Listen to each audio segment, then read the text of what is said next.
In today's video, I'm going to teach you how to add vignette in DaVinci Resolve. If you want to give your footage a more focused, cinematic look, adding a vignette is a very quick and effective technique.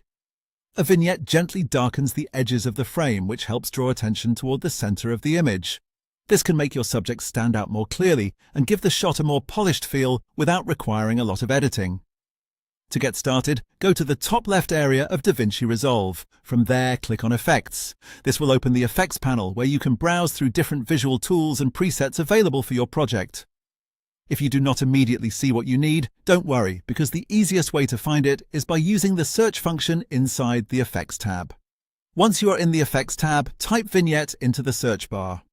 This will quickly narrow down the results and save you time, especially if you are working in a project with lots of available effects. When the vignette effect appears, click on it and drag it directly onto your clip in the timeline. As soon as you drop it onto the clip, the vignette will be applied. And that's it. You've successfully added a vignette to your footage.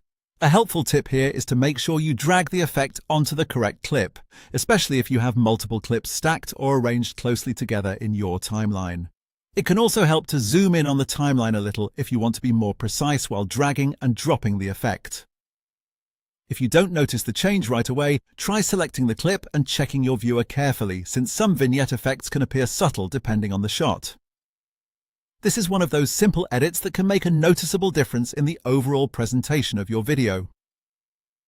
It's fast, beginner-friendly, and useful in many types of projects, from interviews and tutorials to travel videos and short films. Now you know how to add a vignette in DaVinci Resolve using the Effects panel. Thanks for watching, and I'll see you in the next video.